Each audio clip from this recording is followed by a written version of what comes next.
Maker Sujji. ఎలా ఉన్నారండి అందరూ? బాగున్నారు కదా? నేను బాగున్నాను. ఇవాల్టి వీడియోలో కొన్ని కిచెన్ టిప్స్తో పాటు మరికొన్ని యూస్ఫుల్ కుకింగ్ టిప్స్ కూడా మీతో షేర్ చేయబోతున్నాను. కిచెన్లో ఒక్కొక్కసారి బోల్డని పొరపాట్లు జరుగుతాయి కదండి. అలాంటప్పుడు అబ్బా దీనికి ఒక మంచి టిప్ ఉంటే బాగుండు కదా అని అనుకుంటాం. అలాంటి చిట్కాలనే ఇవాళ చూద్దాం. వంటిల్లే ప్రపంచం అనుకున్న ప్రతి ఇల్లాలికి, అంతేకాకుండా ప్రతి ఒక్కరికి యూస్ అయ్యే టిప్స్ అయితే ఇవాళ చూసేద్దాం. మరి ఇంకెందుకు ఆలస్యం, పదండి వీడియోలోకి వెళ్ళిపోదాం. Tip number 1. మనం రోజు కుక్కర్ని యూస్ చేస్తాం. సపోజ్ పప్పు కానీ, అన్నం కానీ, లేకపోతే నాన్ వెజ్ కర్రీస్ కానీ ఏదో ఒకటి చేస్తాం కదండి. మనం ఎంత కరెక్ట్ క్వాంటిటీలో వాటర్ వేసినా ఒక్కొక్కసారి కుక్కర్ విజిల్ వచ్చినప్పుడు అందులో ఉన్న వాటర్ బయటికి వచ్చేస్తూ ఉంటుంది కదండి. అలా రాకుండా ఉండాలంటే కుక్కర్ మూతకి లోపల ఒక 2 డ్రాప్స్ ఆయిల్ ఇలా రఫ్ చేసి ఉంచండి. అంటే కుక్కర్ లోపల అంచున ఉంచితే ఒకవేళ పప్పు కానీ, అన్నం కానీ ఏదైనా పొంగినా ఆ వాటర్ బయటికి రాకుండా ఈ ఆయిల్ హెల్ప్ చేస్తుంది అనమాట. చూడండి, విజిల్ వచ్చింది కదా, అసలు వాటర్ అనేది బయటికి రాలేదు. నెక్స్ట్ టిప్ నెంబర్ 2 వచ్చేసి, మనం ఒక్కొక్కసారి కూరల్లో ఉప్పు ఎక్కువ పడిపోతుంది, ఎక్కువైపోతుంది. అలాంటప్పుడు ఇలా బంగాళదుంపని పీల్ చేసేసి మనం కూర వండేసిన తర్వాత, స్టవ్ ఆఫ్ చేసిన తర్వాత ఈ బంగాళదుంపని 4 ముక్కలుగా చేసి కూర వేడిగా ఉన్నప్పుడే కూరలో వేసి మనం సర్వ్ చేసినప్పుడు ఆ ముక్కలు తీసేసి వండుకుంటే సరిపోతుందండి. బంగాళదుంప ఇందులో ఉన్న సాల్ట్ని అంతా అబ్జర్వ్ చేసుకుని కూర సాల్ట్ తగ్గుతుందన్నమాట. నెక్స్ట్ వచ్చేసి టిప్ నెంబర్ 3. మనం ఇంట్లో స్టోర్ చేసుకునే కందిపప్పు కానీ, లేకపోతే ఉప్మా రవ్వ కానీ, సేమియాలు కానీ, ఇవన్నీ ఒక్కొక్కసారి చీమలు పడతా ఉంటాయి. మెయిన్గా చెప్పాలంటే ఈ ఉప్మా రవ్వ తొందరగా చీమలు పడుతుంది. అలాంటప్పుడు కొంచెం డ్రై రోస్ట్ చేసుకుని చల్లారిన తర్వాత అప్పుడు డబ్బాలో వేసుకుంటే చీమలు పట్టవండి. ఎక్కువగా వేయించకూడదు అనమాట. మళ్ళీ మనం ఉప్మా చేసుకున్నప్పుడు వేయించిన అవసరం లేదు అనుకుంటే బాగా డ్రై రోస్ట్ చేసుకోండి, లేకపోతే కొద్దిగా చేసుకుంటే సరిపోతుంది. సేమ్ అలాగే పప్పు దినుసులు కానీ, లేకపోతే వేరుశెనగుళ్ళు అయితే ఎక్కువ పడతాయి కదండి చీమలు. వేరుశెనగుళ్ళు కానీ సేమ్ ఇలాగే డ్రై రోస్ట్ చేసుకుని డైరెక్ట్గా మనం చట్నీస్కి వాటికి యూస్ చేసుకోవచ్చు అనమాట. మనం ఇవన్నీ ఫ్రిడ్జ్లో పెట్టుకోవాలంటే ఎక్కువ ప్లేస్ ఉండదు కాబట్టి కొన్ని ముఖ్యమైనవి ఇలా డ్రై రోస్ట్ చేసుకోవడమే బెటరు. Next tip number 4. ఇప్పటికే చాలామంది ఆవకాయ పెట్టేసుకుని ఉంటారు. ఆవకాయ ముక్క తొందరగా మెత్తబడకుండా ఉండాలంటే ఆవకాయ పెట్టిన తర్వాత 4 రోజులు బయట ఉంచేసి ఆవకాయ ఊరిన తర్వాత పెద్ద డబ్బాలో ఫ్రిడ్జ్లో స్టోర్ చేసుకుంటే మనకి ఎప్పుడు తీసుకున్నా సరే ఆవకాయ ఫ్రెష్గా ఉంటుందండి. అప్పటికప్పుడు పెట్టిన కొత్త ఆవకాయలా ఉంటుంది.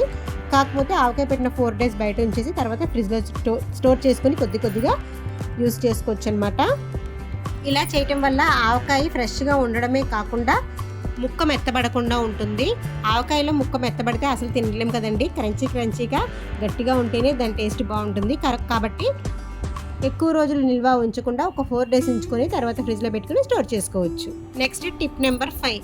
ఆవకాయ పెట్టిన తర్వాత ఒక్కొక్కసారి ఉప్పు ఎక్కువ అవుతుంది కదండి. ఆవకాయ అనే కాదు, ఏ పచ్చళ్ళకైనా ఉప్పు ఎక్కువైపోతే మనం పుల్లలపై ఉన్న వాళ్ళకైతే ఇలా బొగ్గు అవైలబుల్గా ఉంటుంది కదండి. బొగ్గుని శుభ్రంగా కడిగి ఎండలో పెట్టి బాగా తరిపోయిన తర్వాత వీటిని చిన్న ముక్కలుగా, అంటే ఇంత పెద్ద ముక్క కాదండి, చిన్న ముక్కలుగా 2 ముక్కలు ఆవకాయలో ఒక రోజంతా వేసి తీసేస్తే పచ్చడిలో ఉప్పు అనేది తగ్గిపోతుంది. బొగ్గు ఎక్స్ట్రా సాల్ట్ని అబ్జర్వ్ చేసుకుంటుంది కాబట్టి ఈ టిప్ అయితే బాగా ఉపయోగపడుతుంది. ఇది ఇప్పటి టిప్ కాదండి, పాతకాలం నాటి టిప్. పూర్వం ఇలాగే పచ్చళ్ళలో కానీ వీటిలో ఉప్పు ఎక్కువైతే ఇలా యూస్ చేసేవారట. నెక్స్ట్ వచ్చేసి టిప్ నెంబర్ 6. ఇంట్లో ఉండే పప్పు దినుసులు పురుగు పట్టకుండా ఇందాక డ్రై రోస్ట్ చేసుకోవాలని చెప్పాను కదండి. అలా డ్రై రోస్ట్ చేసుకోవడం ఇష్టం లేని వాళ్ళు ఈ టిప్ యూస్ చేయండి, చాలా చక్కగా పనిచేస్తుంది. మెయిన్గా పప్పుల్లో ఈ వేపుడు శనగపప్పు, లేకపోతే పుట్నాల పప్పు, ఇది ఎక్కువగా తొందరగా మెత్తబడిపోతుంది కదండి. ఇలా మెత్తబడకుండా ఉండాలంటే దీన్ని డ్రై రోస్ట్ చేస్తే కూడా బాగోదు. కాబట్టి దీంట్లో కొంచెం బిర్యానీ ఆకు వేసుకుని స్టోర్ చేసుకుంటే ఈ పప్పు మెత్తబడకుండా ఉంటుంది. సేమ్ అలాగే పెసరపప్పు కూడానండి, ఎక్కువ రోజులు ఉండదు కాబట్టి దీన్ని అయితే డ్రై రోస్ట్ చేసుకుని పెట్టుకోవచ్చు. అలా ఇష్టం లేని వాళ్ళు ఇందాకట్లాగే 2 బిర్యానీ ఆకుల్ని వేసుకుని స్టోర్ చేసుకుంటే పెసరపప్పు ఫ్రెష్గా ఉంటుంది, పురుగు పట్టదు. ఇదిగోండి వీడియోలో చూపిస్తున్న విధంగా స్టోర్ చేసుకోవచ్చు అనమాట. Next tip number 8. ఇప్పుడు వేసవికాలం కదండి, చాలామందికి ఎండకి కూడా రొంప చేస్తుంది. అలా రొంప చేసినప్పుడు వేడివేడిగా ఇలాగా సేమియా కాసుకుని, సేమియాలో పంచదార ఎలాగో వేస్తాం కాబట్టి పంచదార బదులు చిన్న బెల్లం ముక్క వేస్తే ఆ వేడి తగ్గి రొంప తగ్గుతుందండి. ఈ బెల్లం కూడా నార్మల్ బెల్లం కన్నా పాత బెల్లం తెలుసు కదండి, పాత బెల్లం చిన్న ముక్క వేసుకుని ఇలా సేమియా కాసుకుని వేడి చేసినప్పుడు, అంటే ఈ వేసవి ఎండ వలన వచ్చే జలుబుకి చక్కగా ఉపశమనం పొందొచ్చు అనమాట. దీంట్లో కొద్దిగా సగ్గుబియ్యం వేసుకుని సేమియా చేసుకున్న చాలా బాగుంటుంది. Next tip number 9. ఒక కాటన్ క్లాత్ తీసుకుని దాంట్లో మనం కిచెన్లో యూజ్ చేసే గల్లుప్పు ఉంటుంది కదండి, లావుప్పు, అది 1 స్పూన్ వేసుకుని ఇది దగ్గరగా ముడి వేసేసుకోవాలి. వీడియోలో చూపిస్తున్న విధంగా ఇదిగోండి ఇలా ముడి వేసేసుకుని ఈ క్లాత్ని బియ్యం డబ్బాలో వేసుకుంటే బియ్యం పురుగు పట్టవు. ఒకవేళ మనం అనుకోకుండా ఒక్కొక్కసారి తడి చేతులు పెట్టడం వల్ల తడవుతాయి కదండి, ఆ తడిని కూడా అబ్జర్వ్ చేసుకుంటుంది అనమాట. ఇలా చిన్న మూటలాగా చేసి బియ్యానికి, అంటే బియ్యం డబ్బాలో మధ్యలో ఉంచితే సరిపోతుందండి. మనం డైలీ యూజ్ చేసుకునే డబ్బాలో కానీ లేకపోతే ఎక్కువగా ఉన్న బియ్యం డబ్బాలో కానీ స్టోర్ చేసుకుంటే బియ్యం పురుగు పట్టవు, బియ్యం కూడా బాగుంటాయి.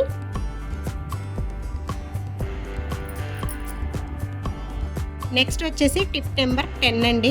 ఎక్కువగా నేను పిండిలు అయితే ఫ్రిడ్జ్లోనే పెడతాను. మీకు తెలిసి నా వీడియోస్లో చూసుంటారు కదా, శనగపిండి కానీ మైదా పిండి, వరిపిండి ఫ్రిడ్జ్లోనే స్టోర్ చేస్తాను. అలా ఫ్రిడ్జ్లోనే స్టోర్ చేసుకోలేనప్పుడు మాత్రం ఇందాక మనం బియ్యం డబ్బాకి యూజ్ చేసాం కదండి, బియ్యానికి కాటన్ క్లాత్లో సాల్ట్ని యూజ్ చేసాం కదండి, అదే క్లాత్ని ఇలా పిండిలో కూడా వేసుకోవచ్చు. నేనైతే ఎప్పుడు పిండ్లు ఓపెన్ చేసి డైరెక్ట్గా డబ్బాలో మాత్రం వేయనండి, ఇలా కవర్లోనే ఉంచేసి క్లిప్ కానీ లేకపోతే ముడి కానీ వేసేస్తాను. ఇలా కవర్లో ఉంచడం వల్ల ఎక్కువ రోజులు ఫ్రెష్గా ఉంటుందన్నమాట. దీన్ని మనం డబ్బాలో పెట్టుకుని యూజ్ చేసుకోవచ్చు. ఈ క్లాత్లో సాల్ట్ వేసే టిప్ మాత్రం చక్కగా ఉపయోగపడుతుందండి, ఒక్కసారి ట్రై చేసి చూడండి. Next tip number 11. మీకు రోజు ఒకేలాంటి టీ తాగి బోర్ కొట్టి ఉంటే ఈ టిప్ ట్రై చేయండి.